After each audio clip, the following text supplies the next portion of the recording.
Halo guys, kita berjumpa kembali saat ini di channel Buyung Kosa Putra.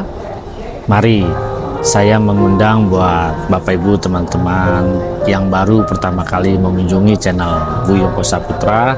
Ayo dukung channel ini dengan klik tombol subscribe di channel Buyung Kosa Putra. Dan jangan lupa klik gambar loncengnya, aktifkan semua notifikasi. Jadi gambar loncengnya pasti belum ada sinyalnya tuh, kita klik lagi gambar loncengnya, nanti pilih semua notifikasi, pilih all notification supaya saat saya mengupload video Bapak Ibu teman-teman bisa menerima pemberitahuannya. Saat ini kita akan membahas mengenai memilih tempat untuk kuliah. Nah, sekarang ini kan banyak yang lagi mencari-cari tempat untuk kuliah nih, udah mulai bulan-bulannya gitu kan ya. Nah, bagaimana sih cara memilihnya? Jangan sampai kita salah gitu ya Bapak Ibu teman-teman. Nah, ini kebetulan saya ada di sebuah kafe, kita sambil ngopi ya. Pasti dong semua pingin memilih tempat kuliah, tempat sekolah yang bagus, tempat sekolah yang benar. Nah, bagaimana sekarang kita bisa memilih sekolah itu dengan benar? Kita harus ingat, kita jangan mudah tergiur dengan iklan. Biasanya kalau kayak begini, coba lihat deh, semua kampus, semua tempat pendidikan membuat iklan sebagus-bagusnya, membuat iklan sebaik-baiknya. Tetapi apakah benar di dalamnya sesuai dengan iklan tersebut? Nah, sekarang supaya kita tidak tertipu, jangan sampai nanti kita menyesal, bagaimana kita bisa memilih tempat buat kita studi, buat kita belajar itu yang baik, yang benar. Kita pertama melihat yang pasti, ya iklan pasti menjadi daya tarik ya. Ketika kita melihat iklan, kita pingin datang, kita pingin melihat. Nah, kita lihat dari iklan. Oke, iklannya bagus. Jadi setelah iklannya bagus, cobalah. Langkah pertama kita cari tahu dulu melalui media sosial, karena media sosial ini, internet ini kan sekarang sudah begitu banyak ya. Jadi kita cari tahu di mana lokasi kampusnya, lokasi tempat sekolahnya. Datangi, lihat kalau ada orang di sana, petugas, bisa bertanya-tanya langsung di sana. Kita lihat itu. Yang kedua, kalau misalnya ada tawaran beasiswa, kita harus ingat, beasiswa itu kan tidak mudah diberikan ke sembarang orang. Kalau beasiswa itu sangat mudah, sangat gampang diberikan kepada orang banyak, harus hati-hati, benar-benarkah itu beasiswa atau cuman buat memancing supaya banyak yang berkuliah atau bersekolah di situ. Beasiswa itu harus ada tes-tesnya, harus ada syaratnya yang dipenuhi. Misalnya indeks prestasinya harus benar, harus baik dengan minimum berapa gitu ya. Terus bagaimana tes psikotesnya. Nah, itu semua pasti nggak sembarangan. Nah, orang boleh masuk kuliah terus dia dikasih beasiswa. Nah, itu nggak gampang. Kenapa? Emangnya sekolah itu nggak butuh dana operasional? Kan butuh dana operasional. Beasiswa biasanya ada yang mensponsori, dan diberikannya juga tidak gampang, harus ada persyaratan yang begitu ketat. Kalau kita sembarangan dan tergiur hanya karena beasiswa, kita masuk terus dapat beasiswa tanpa tes, tanpa dilihat nilai kita, tanpa diproses gimana, nah hati-hati, tanda tanya. Karena jangan sampai kita masuk tempat yang supaya dia bisa hidup, ya diberikan beasiswa sebanyak-banyaknya, supaya banyak orang yang belajar di situ. Nah, jadi ini yang kedua yang harus berhati-hati. Yang ketiga, kita lihat deh lulusannya dari tempat studi tersebut. Lulusannya jadi apa? Berapa banyak yang sudah lulus dari situ? Yang sudah lulus, apakah dia berkarya di masyarakat luas ataukah dia dipakai di dalam dunia marketplace? Kita lihat ya, ada banyak universitas yang mereka bagus, cukup ternama di Jakarta, cukup terkenal, dan ketika dia mencari pekerjaan, itu perusahaan-perusahaan melihat, oh ini lulusan universitas A, itu langsung menjadi tanda, sudah ditandai bahwa orang ini boleh nih. Tinggal dites psikotesnya dan di interview, dilihat kemauannya. Nah itu, jadi kita harus melihat lulusan-lulusannya kemana nantinya, ya.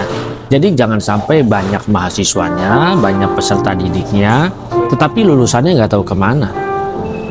Bersaing di dalam marketplace pun tidak bisa dan tidak diterima, sia-sia. Jadi kita harus bisa melihat dengan baik, mencermati, menganalisa dengan benar, gitu ya. Tapi kan saya nggak punya uang gitu kan. Oke, jangan khawatir sebenarnya, Bapak Ibu, teman-teman semuanya. Ada perusahaan-perusahaan ya di Indonesia yang mereka juga punya tempat studi. Mereka memberikan beasiswa. Itu aja nggak gampang. Harus tes pengetahuan umum, nilai sekolahnya, raportnya harus bagus, nggak boleh ada yang merah. Setelah dia terdaftar juga nilainya nggak boleh turun, harus dipertahankan. Ada persyaratannya, nggak gampang, dan benar-benar mendapatkan beasiswa. Hasilnya setelah dia selesai dari beasiswa pendidikan tersebut, dia langsung mendapati tempat atau posisi di dalam dunia marketplace, di dalam dunia pekerjaan. Nah, ini yang kayak gini yang kita lihat. Jangan sampai justru kita tidak jelas, gitu kan ya.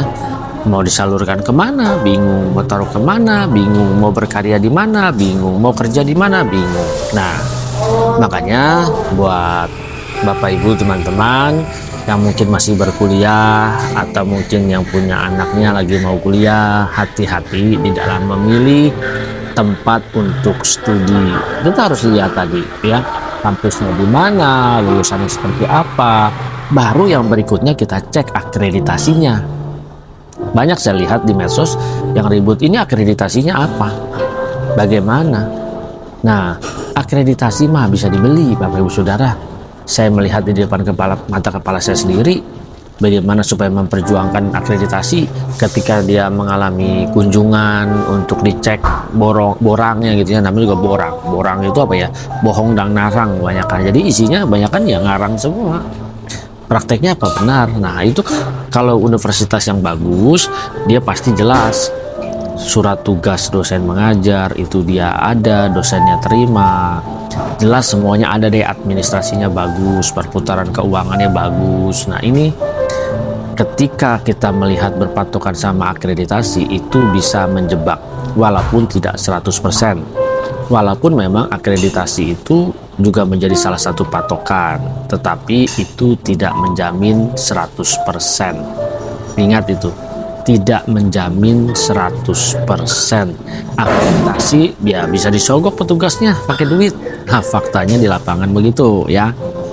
Jadi jangan berpatokan hanya karena akreditasinya A, B, C gitu kan ya. Itu enggak. Yang pasti yang harus jadi patokan, setelah kita selesai, setelah kita lulus, kira-kira masyarakat luas ini, dunia marketplace ini membuka tangannya enggak untuk menerima kita. Nah, ini berpengaruh ya. Terus kita juga lihat bagaimana sistem pendidikannya, bagaimana peraturannya. Nah, di dalam tempat pendidikan tersebut kita lihatlah, coba profil dosen-dosennya, harus coba dilihat profilnya seperti apa, bagaimana profil dosen-dosen tersebut di tengah masyarakat. Kita harus cek, kita harus lihat, karena semua itu penting ya. Kampus yang bertumbuh, kampus yang berkembang, kampus yang baik bukan yang terlalu banyak beasiswanya. Kampus yang baik justru dia yang sulit untuk mendapatkan beasiswa.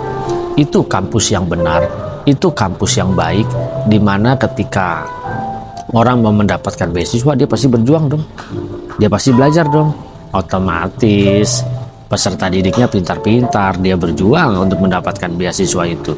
Tapi kalau misalnya dia mendapatkan beasiswa dan dia tidak berjuang, hanya sekedar dapat, lihat deh, peserta didiknya sembarangan, nggak belajar dengan sungguh, dia tidak menghormati beasiswa itu, semaunya sendiri. Nah, ini makanya kampus yang baik, kampus yang benar pasti sulit untuk masuk, nggak mudah.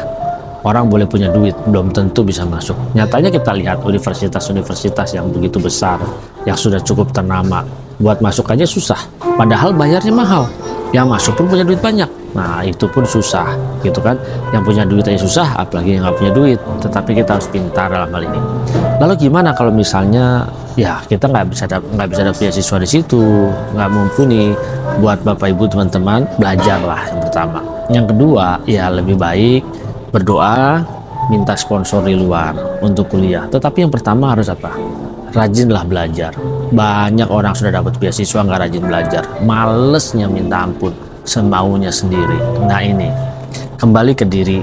Kalau bapak ibu saudara mau bertumbuh, mau berkembang menjadi lebih baik, ayo belajar dari sekarang ya. Jadi ini kan bulan-bulan masa pemilihan tempat sekolah nih, tempat kuliah nih. Hati-hati ya, jangan sembarangan, cermati dengan baik, dengan benar. Oke, biarlah paling tidak edukasi dari saya ini membuka, mencerahkan pikiran, pengetahuan Bapak Ibu, teman-teman semuanya. Oke, kita bertemu kembali dalam edukasi berikutnya. Tuhan memberkati. Salam transformasi.